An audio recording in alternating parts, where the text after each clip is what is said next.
جاهلون قالوا سلاما صدق الله مولانا العظيم وصدق رسوله النبي الأمين الكريم ونحن على ذلك لمن الشاهدين والشاكرين والحمد لله رب العالمين۔ تمام خوبیاں، حمد، ثنا، تسبیح، تحلیل، تقدیس، تمجید، بڑائی، کبریائی، بزرگی اللہ جل وعلا کے لیے ہے، جو ہم سب کا خالق ہے، مالک ہے، رازق ہے، پالنے والا ہے، عزت کی مسند پر بٹھانے والا ہے۔ درود سلام بے حد بے حساب اس ہستی پر جو ہم سب کے آقا و مولا ہے، امام الانبیاء ہیں، رحمت للعالمین، شفیع المذنبین، خاتم النبیین ہے۔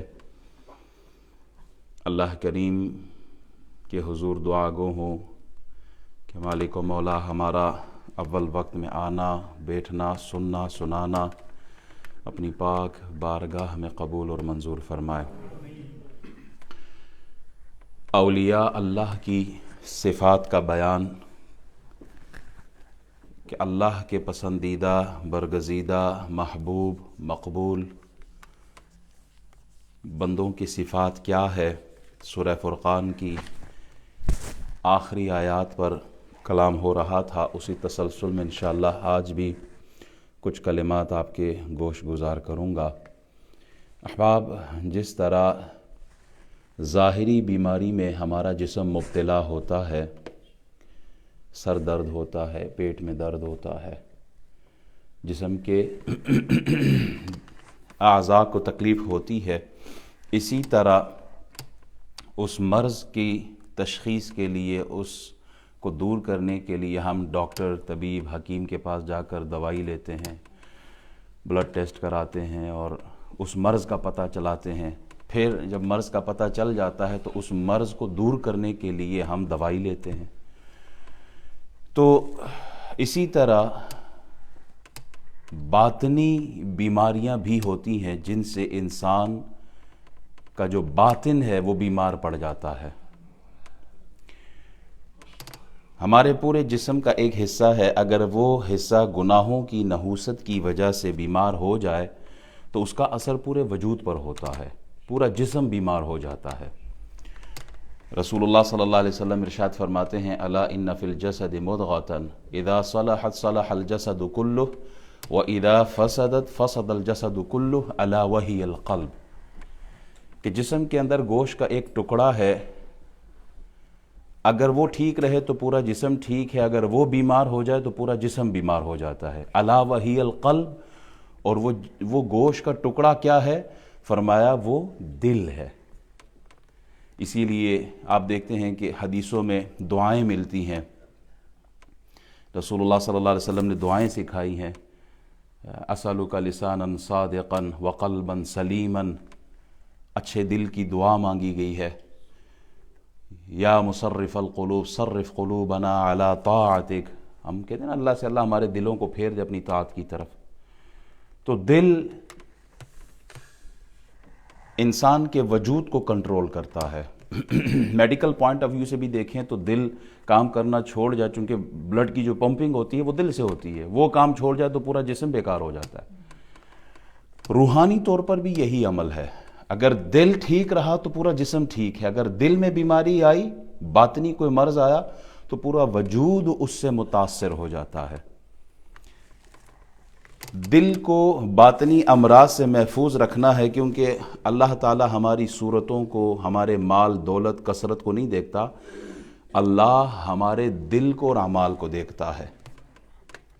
ان اللہ لا ينظر الى صورکم واموالکم ولکن ينظر الى قلوبکم واعمالکم، اللہ صورت نہیں دیکھتا، کتنے حسین ہو، خوبصورتی ہے، سمارٹ ہے آدمی، اس کی فزکس جو ہے بہت اچھی ہے، یہ نہیں دیکھتا، مال کتنا کمایا، اربوں خربوں میں کھیلتا، اللہ یہ نہیں دیکھتا۔ وَلَكِنْ يَنْظُرُ إِلَىٰ قُلُوبِكُمْ وَأَعْمَالِكُمْ، اللہ باطن دیکھتا ہے، اللہ دل دیکھتا ہے، اللہ نیت دیکھتا ہے، اللہ اخلاص دیکھتا ہے، اللہ انسان کی صورت نہیں بلکہ انسان کی سیرت اور کردار کو دیکھتا ہے۔ وَلَٰكِن يَنظُرُ إِلَىٰ قُلُوبِكُمْ وَأَعْمَالِكُمْ۔ صورت بہت اچھی ہو، سیرت کچھ نہ ہو، مال بہت زیادہ ہو لیکن صدقات اور خیرات کوئی نہ ہو، سانپ کی طرح بیٹھے ہوئے ہو، ایک پائی بھی خرچ نہیں کرتے اللہ کے راستے میں، بہت کچھ ہوگا لیکن آگے نہیں ٹرانسفر کرتے، لباس بہت خوبصورت، صاف شفاف، لیکن باطن جو ہے، اندر جو انسان ہے وہ گندا ہے، وہ میلا ہے، غلاظت بھری ہے، پھر اس کا فائدہ کوئی نہیں ہے۔ رب کریم کو اچھی صورت، اچھا لباس اور مال و دولت نہیں بلکہ اس کی طرف نظر رحمت نہیں فرماتا، بلکہ اچھی سیرت کی طرف، اچھے دل کی طرف اس کی نظر رحمت ہوتی ہے۔ لہٰذا ظاہر کے ساتھ ہمیں اپنے باطن کی فکر کرنی ہے۔ ظاہر شیشے کے سامنے کھڑے ہو کے 2 گھنٹے میک اپ ہو رہا ہوتا ہے، بال سنوار رہے ہوتے ہیں، لباس دیکھ رہے ہوتے ہیں، ہم نے ظاہر پہ محنت کر لی ہے دوسرے کو اچھا نظر آئے، لیکن اللہ جس چیز کو پسند کرتا ہے اس پہ ہماری محنت کتنی ہے، وہ دل ہے، ہم نے اپنے دل پہ کتنی محنت کی ہے۔ جس طرح جسم کا ظاہری حصہ بیمار ہو کر ہمارا پورا جسم متاثر ہو جاتا ہے، اسی طرح باطن اگر باطنی بیماریوں سے الجھ جائے، متاثر ہو جائے تو پورا وجود اس سے متاثر ہوگا۔ باطنی بیماریاں کئی قسم کی ہیں، تکبر ہے، غرور ہے، حسد ہے، کینہ ہے، بغض ہے، جھوٹ ہے، دھوکہ ہے، باطنی بیماریاں غیبت ہے، تہمت ہے، یہ سب باطنی بیماریوں کی کیٹیگری میں آتے ہیں۔ لقمان حکیم سے نا ان کے مالک نے پوچھا تھا نا آقا نے کہ بکری ذبح کرو اور اس کے 2 اچھے اعضاء لے کے آؤ، تو وہ گئے زبان اور دل لے کے آ گئے۔ پھر کچھ دنوں کے بعد کہا کہ بکری کی جو بدترین باڈی پارٹس ہیں وہ لے کے آؤ۔ لقمان حکیم پھر گئے، دل اور زبان ہی لے کے آ گئے۔ لقمان یہ کیا بات ہوئی، پچھلے دنوں اچھی چیز کا کہا تو تم زبان اور دل لے کے آئے، آج بری چیز کا کہا تو بھی تم زبان اور دل لے کے آئے۔ تو لقمان حکیم نے یہی کہا، اگر جسم کے اندر یہ 2 چیزیں زبان اور دل اچھے ہو جائیں تو پورے جسم میں، وجود میں بہترین اعضاء یہی 2 ہیں، اور اگر ان 2 میں بیماری آ جائے تو پورے وجود میں بدترین اعضاء یہی 2 چیزیں ہیں، جسے زبان کہتے ہیں اور دل کہتے ہیں۔ یہی زبان ہے، اگر اللہ کے کلام میں لگ جائے، قرآن کی تلاوت ہو تو بہترین زبان ہے، اور یہی زبان ہو کسی کی غیبت میں لگ جائے تو بدترین زبان ہے۔ یہی زبان ہے اگر قرآن کی تعلیم ہو، حدیث کا بیان ہو، تبلیغ ہو، دین کی بات ہو، کسی کے لیے اچھے بول ہو، کسی کے دل کے سکون کا سبب ہو تو بہترین زبان ہے۔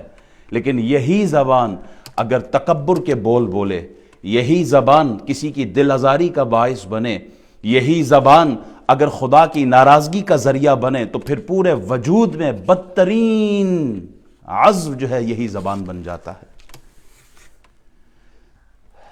امام غزالی فرماتے ہیں کہ بنی اسرائیل میں ایک آدمی تھا، بہت پارسا، متقی، پرہیزگار، عابد، زاہد۔ اس کی عبادت کا یہ عالم تھا کہ جب وہ چلتا تھا تو اس کے سر پر بادل سایہ کیا کرتا تھا، اتنا پہنچا ہوا انسان تھا۔ اور انہی کے زمانے میں ایک آدمی تھا جو کہ انتہائی درجے کا فاسق تھا، فاجر تھا، بہت بڑا گناہگار تھا۔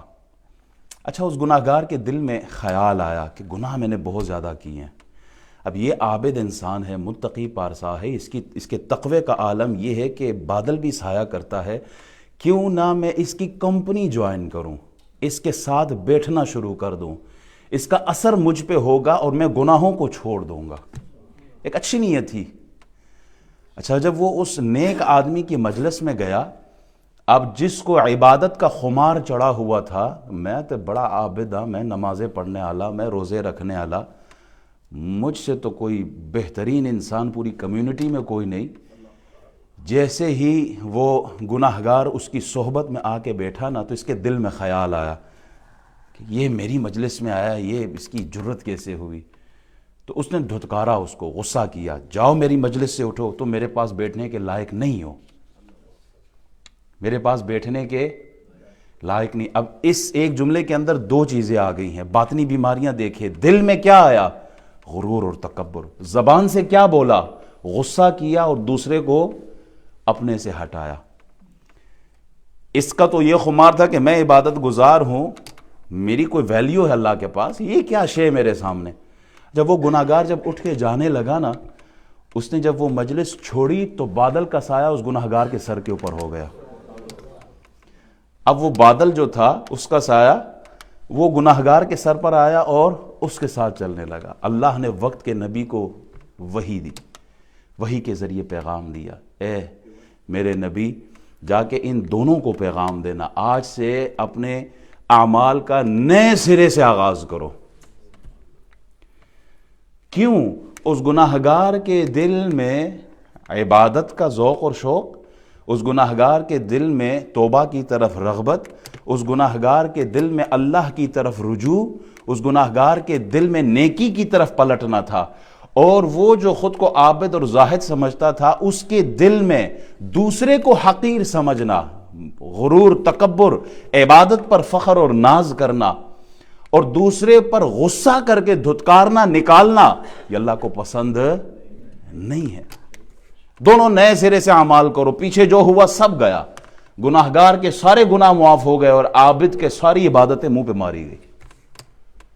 تو سبق کیا ملا؟ باطنی بیماریاں، دل کو بیماری سے بچاؤ، اور وہ بیماریاں کئی قسم کی ہے۔ ان بیماریوں میں دل پر جو اثرات ہیں، ان بیماریوں کی وجہ سے اللہ کے حضور بندہ آسمانوں کی بلندی سے اٹھا کر زمین کی گہرائی پہ مار دیا جاتا ہے۔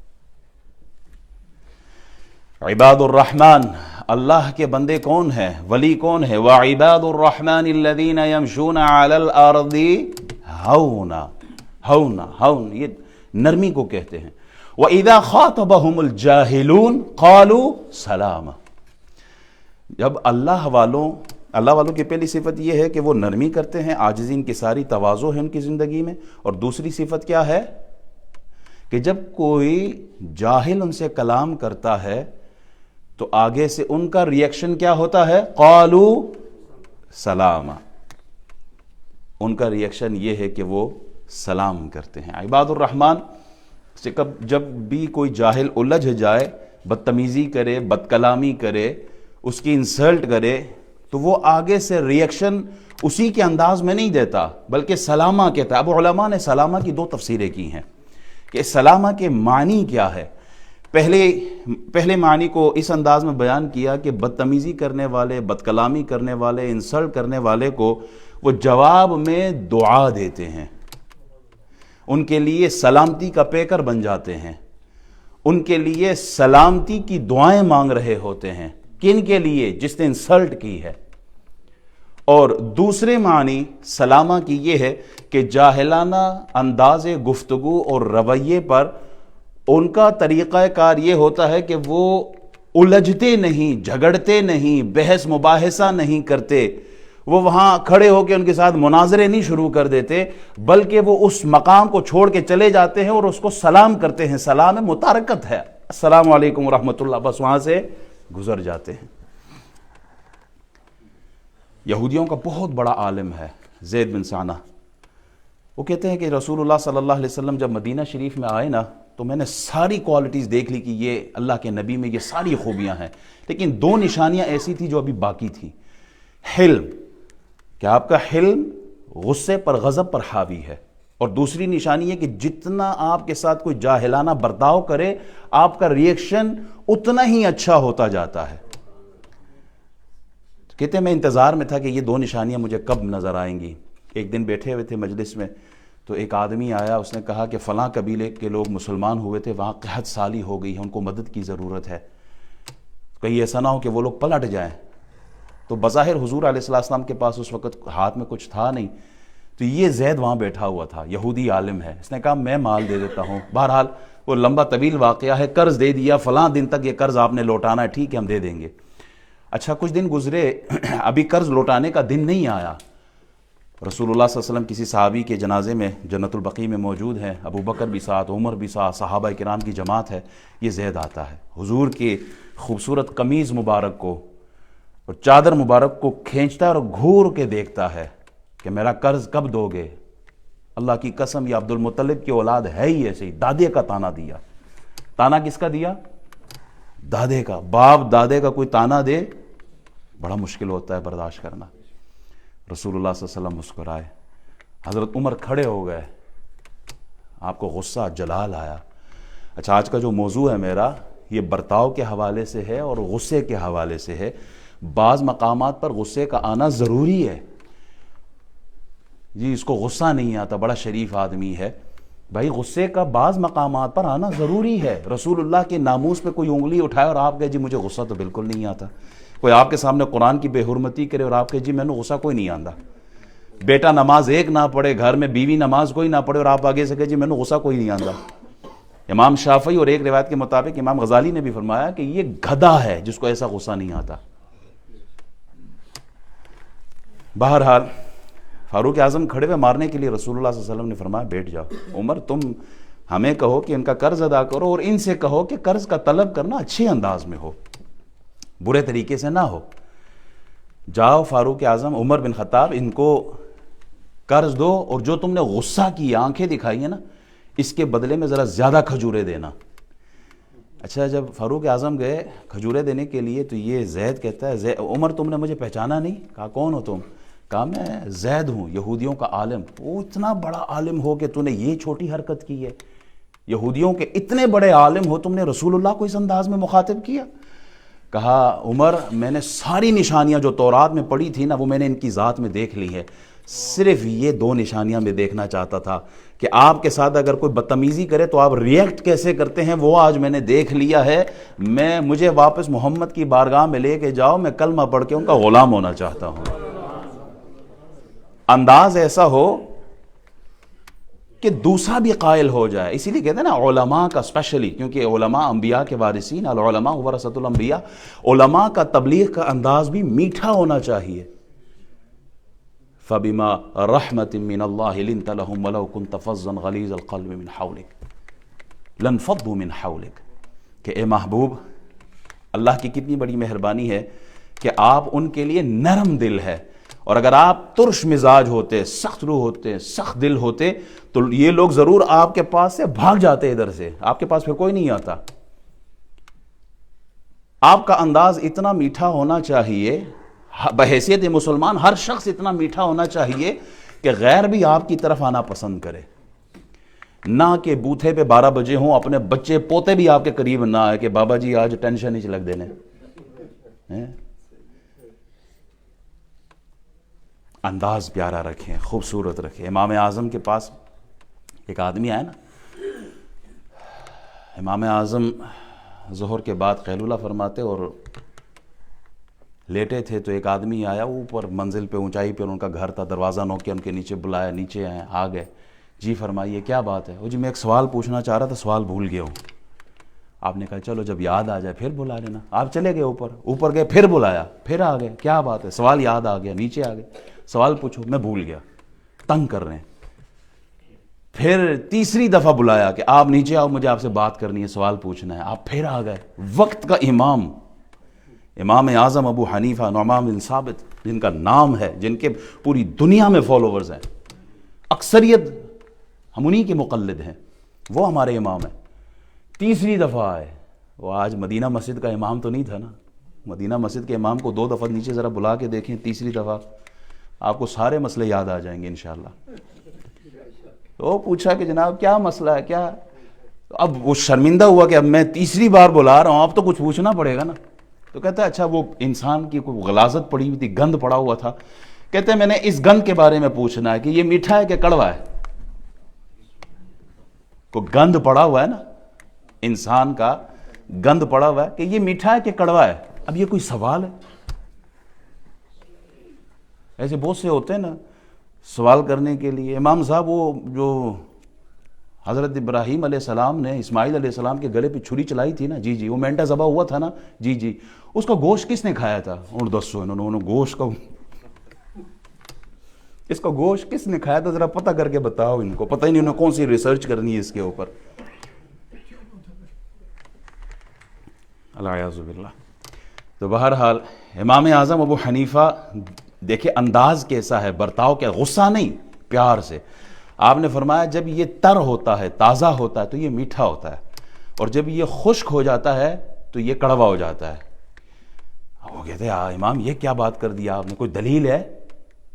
کیا دلیل ہے آپ کے پاس کہ گند جو ہوتا ہے انسان کا تر ہو تو میٹھا ہوتا ہے اور جب یہ خشک ہو جائے تو یہ کڑوا ہو جاتا ہے؟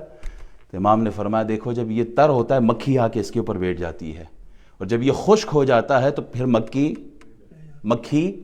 نہیں بیٹھتی، کہ یہ تری کی وجہ سے مکھی پسند کرتی ہے، اور جب خشک ہو جائے کڑوا ہونے کی وجہ سے مکھی نہیں آتی ہے۔ وہ قدموں میں گر پڑا، کہتا ہے امام میں نے اپنے دوست کے ساتھ شرط لگائی تھی کہ فلاں آدمی میں زیادہ حلم ہے یا امام اعظم میں نے کہا تھا کہ اس میں زیادہ حلم ہے، اس نے کہا تھا کہ امام اعظم میں زیادہ حلم ہے، میں مان گیا، میں ہار گیا، آپ جیت گئے ہو۔ واقعی آپ کے اندر حلم زیادہ ہے۔ دیکھیں ہر بات کا جواب غصے، گالی، دھمکی، لڑائی جھگڑے سے نہیں، اس انداز سے کریں کہ اگلا آپ سے متاثر ہو۔ پیر علاء الدین صدیقی صاحب رحمۃ اللہ علیہ یہ جگہ تقریر کر رہے تھے نا، تو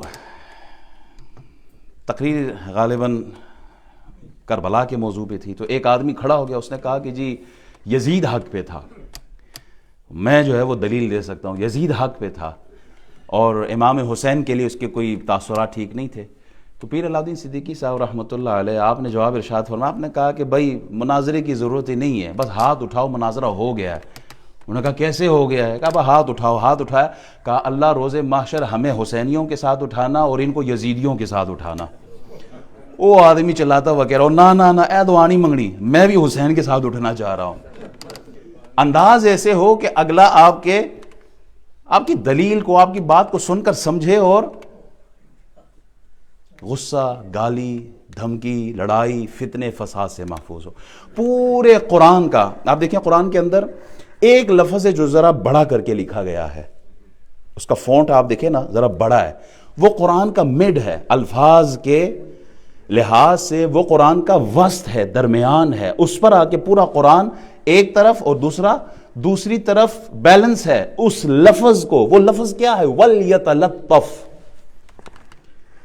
یہ مضارع کا صیغہ ہے، لام امر داخل ہوا تو اس کو مجزوم کیا اور واو پہلے آیا، تو اب یہ معنی کیا دیتا ہے؟ معنی دیتا ہے چاہیے کے ساتھ ہم اس کا ترجمہ کرتے ہیں، مطلب یہ کہ نرمی سے بات کرنی چاہیے، بات کریں تو نرمی کے ساتھ، اخلاق کے ساتھ، پیار و محبت کے ساتھ، نرم مزاجی ہو۔ یہ پورے قرآن کا خلاصہ ہے، مڈ ہے، نرمی سے کلام کرنا۔ موسیٰ علیہ السلام کو بھیجا جا رہا ہے فرعون کے پاس کہ جا کے ذرا ان کو سمجھائیں۔ کس کو؟ جو کہتا ہے انا ربکم الاعلی، میں سب تو بڑا رب ہوں، میں ہی سب سے بڑا رب ہوں، اس کو سمجھایا جا رہا ہے۔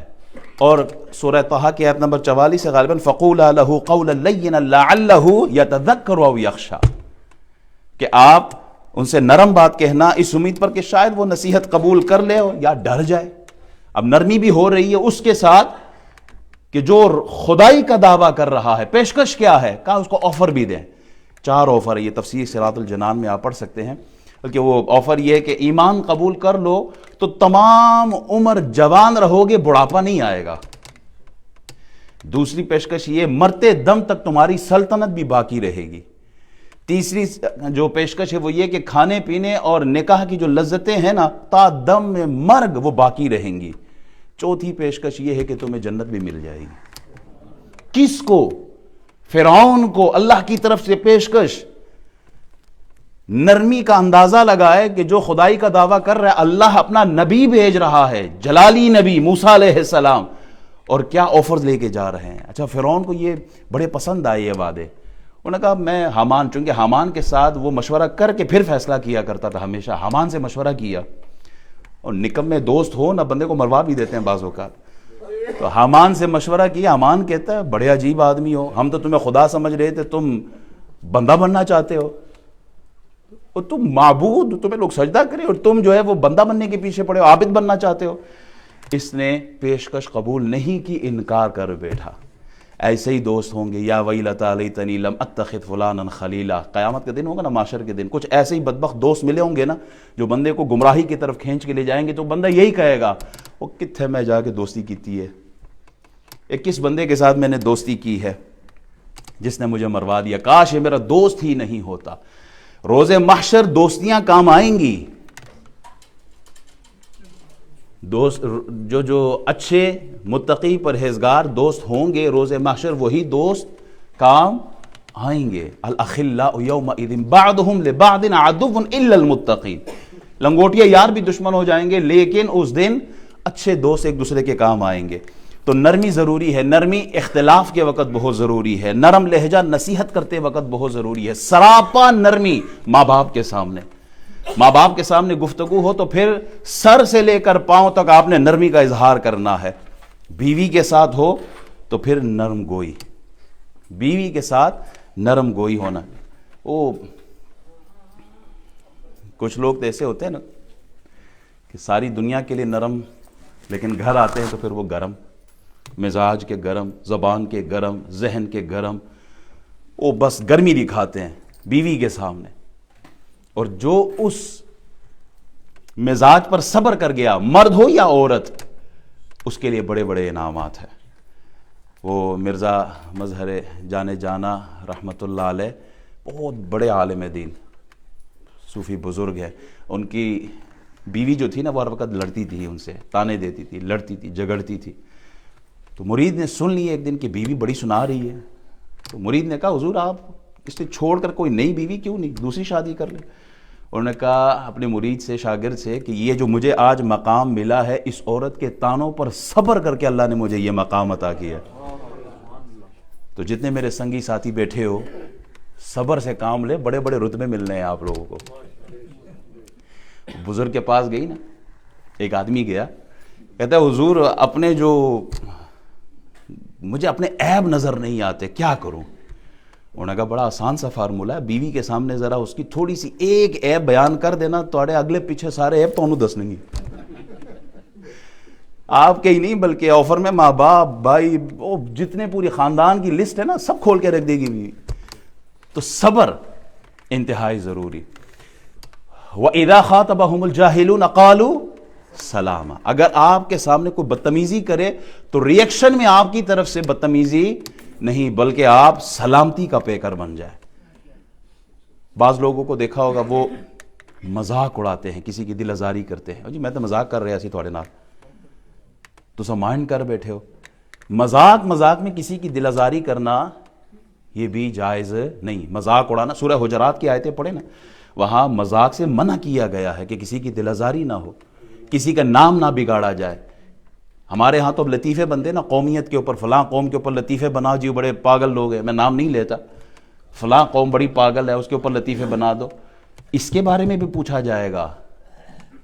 اللہ کے ہاں اس کی بھی پکڑ. ایک آدمی نا حضرت عبداللہ بن عمر کے سامنے حجاج بن یوسف کی غیبت کر رہا تھا کہ بڑا ظالم آدمی ہے, لاکھ بندہ مروا دیا. حضرت عبداللہ بن عمر نے فرمایا کہ اس کا حساب تو روز محشر ہوگا, لیکن جو تو اس کے بارے میں کہہ رہے نا اللہ تجھے تیری بھی اس بات پر پکڑ ہوگی. کسی کا مذاق میں بھی کچھ دوست ہوتے ہیں نا کہ وہ ابو الفضل فیضی اور عرفی, وہ دین اکبری کے حوالے سے مشہور ہے, آپ دیکھے ہوں گے اس زمانے میں. یہ عرفی آئے نا ابو الفضل کے گھر, فیضی کے گھر, تو کچھ فیضی کے گھر پر کتے تھے, کتے کے بچے پلے پھر رہے تھے. تو فیضی نے عرفی نے آ کے پوچھا یہ صاحبزادوں کا نام کیا ہے؟ پلے کو کہا کہ صاحبزادوں کا نام کیا ہے, یعنی اس کو کتا بنا دیا کہ ان بچوں کا صاحبزادوں کا نام کیا ہے. تو آگے سے وہ بھی, اس نے کہا ایک کا نام فیضی ہے, عرفی ہے, اسی کا نام بتا دیا کہ اس کا نام کیا ہے, عرفی ہے. عرفی, اچھا اس کے بھی دو معنی ہے. اس نے یہ کہا کہ عرف میں جس کو کتا کہتے ہیں تو یہ کتا ہی ہے. دوسرا اس کی طرف اشارہ کیا کہ یہ تو ہی ہے. آگے سے اس نے جواب دیا مبارک و مبارک. مبارک فیضی کے باپ کا نام تھا, یہ تو مبارک ہی ہے. مذاق میں ایک دوسرے کو سنانا, ایک دوسرے کی دل آزاری کرنا, یہ بھی جائز نہیں ہے. لحاظ رکھا جائے. وَإِذَا خَاطَبَهُمُ الْجَاهِلُونَ قَالُوا سَلَامًا, کہ جب بھی جاہل ان سے کلام کرتے ہیں تو آگے سے وہ عیب نہیں بلکہ اچھے انداز میں سلام کہتے, سلامتی کی دعا مانگتے ہوئے. باعزید بستامی کے لیے آتا ہے نا کہ ان کی کسی نے غیبت کی تو آپ نے فروٹ اس کے گھر بھیج دیا. تو اس نے کہا کہ اس نے آپ کی غیبت کی تھی اور آپ نے فروٹ بھیجے. کہا غیبت کی ہے تو اپنی نیکیاں مجھے دی ہیں, تو بدلے میں کیا دوں اس کو, دنیا میں اس کا پھل تو دو نا. آپ نرمی دکھائے, معاشرے میں تبدیلی آ سکتی ہے کہ اگر نرمی ہو. عبداللہ بن مسعود کے لیے آئے, ان کے گھر میں چوری ہوئی نا, تو آپ نے ہاتھ اٹھائے, کہتے ہیں یا اللہ جس نے چوری کی ہے نا اگر وہ مجبور تھا، معذور تھا، کوئی مشکل تھی اس کی زندگی میں، تو جو مال لے کے گیا اس مال میں اس کے لیے برکت ڈال دے. اور اگر اس کے اندر خدا خوفی نہیں تھی، وہ عادتاً ایسا کر رہا ہے، چور جو چوری ہے وہ عادتاً کر رہا ہے، تو اللہ اسے توبہ کی توفیق عطا فرما.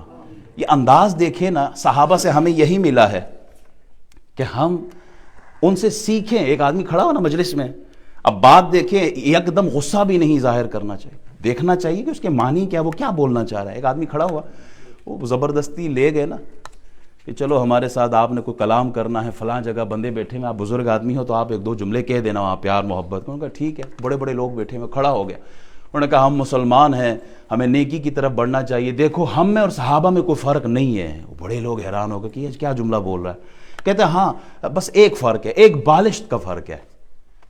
کتنا فرق ہے؟ ایک بالشت کا فرق ہے. ایک بالشت ہی کہتے ہیں نا، ایک بالشت کا فرق ہے. لوگ حیران ہوگا کہ یہ کیا بول رہا ہے بابا، ہم تو کچھ سمجھدار سمجھ رہے تھے اور یہ تو کوئی الٹی پلٹی بات کر رہا ہے، کیسے ایک بالشت کا فرق ہے؟ کہا ہمارا ایمان زبانوں پر ہے اور صحابہ کا ایمان دل پر ہے، اور زبان اور دل کے درمیان صرف ایک بالشت کا ہی فرق ہے. ہمارا ایمان صرف زبانوں کی حد تک ہے، ہم مسلمان صرف زبانوں کی حد تک لا الہ الا اللہ محمد الرسول اللہ کلمہ پڑھ لیا. اور کلمے کے کچھ تقاضے بھی ہیں، کلمہ کچھ ڈیمانڈ بھی کرتا ہے، کلمہ انسان کو بدلتا بھی ہے. ہمارے اندر کلمہ تو ہے لیکن اس کلمے کا اظہار ہمارے وجود سے کیوں نہیں ہو رہا؟ ہم اگلے کی دل آزاری کو اپنے لیے باعث فخر سمجھتے ہیں. اگر کسی نے کوئی ایک بات کر دی، کہتا ہے اینٹ کا جواب پتھر سے دیں گے ہم اس کو. قرآن کیوں نہیں پڑھتے؟ موسیٰ علیہ السلام نے اللہ سے پوچھا اللہ تیرے ہاں سب سے محبوب بندہ کون ہے؟ beloved person in your sight. اللہ تعالیٰ نے ارشاد فرمایا مجھے سب سے زیادہ محبوب آدمی وہ لگتا ہے جو قدرت رکھنے کے باوجود بھی اگلے کو معاف کر دے. بدلہ لے سکتا ہے لیکن کہتا ہے نہیں، اللہ کے لیے معاف کر دیا. کہا مجھے اس بندے سے بہت ہی زیادہ محبت ہے. جنہوں نے روز محشر اعلان ہوگا، ندا دی جائے گی، جنہوں نے اجر آگے بھیجا ہے وہ کھڑے ہو جائے. ایک دفعہ اعلان ہوگا کوئی نہیں اٹھا، دوسری دفعہ اعلان ہوگا کوئی نہیں اٹھا. تو یہ پوچھا جائے گا کہ یہ اجر آگے کس نے بھیجا ہے، کون ہے یہ لوگ؟ کہا جائے گا وہ جنہوں نے دوسرے کو معاف کر دیا ہو، ریئیکٹ نہ کیا ہو، بدلہ نہ لیا ہو، اللہ کے لیے معاف کیا ہو، ان کے لیے فرمایا گیا جس نے اجر آگے بھیجا ہے. بہت سے لوگ، جب تیسری دفعہ اعلان ہوگا بہت سارے لوگ کھڑے ہوں گے، بغیر حساب جنت کی طرف جائیں گے. اگر ہمیں کوئی سناتا ہے، گالی دیتا ہے، کوئی بدتمیزی کرتا ہے تو ہم ریئیکٹ کرنا ہم ضروری سمجھتے ہیں. اگر میں نے جواب نہیں دیا سارے لوگ کہیں گے بھائی بڑا کمزور نکلا، جواب کوئی نہیں دیتا. اگر ہم ریئیکٹ نہیں کریں گے تو پھر کمیونٹی میں ناک نہیں رہے گی کہ بھائی اگلے نے کوئی جواب نہیں دیا.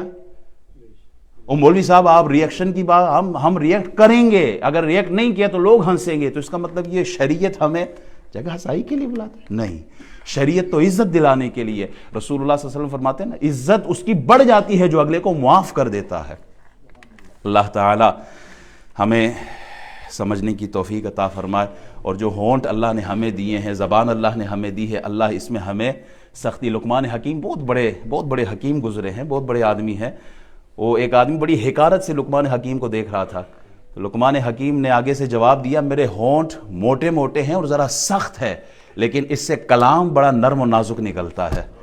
میرا جسم تو سیاہ ہے لیکن میرا دل بڑا روشن اور سفید ہے. پوچھا گیا کہ آپ کو اتنا بڑا رتبہ، لقمان قرآن میں سورت ہے ان کے نام پر، اللہ نے سورت نازل کی ہے، لقمان آپ کو یہ مقام ملا کیسے؟ کہا زبان کے صحیح استعمال سے. ہم اپنی زبانوں کو صحیح استعمال کریں. ہم اپنی زبانوں، بہت سارے ایسے لوگ ہوتے ہیں ایسی بات آپ کو کر دیتے ہیں کہ آپ کی انسلٹ ہوتی ہے، آپ کی دل آزاری ہوتی ہے.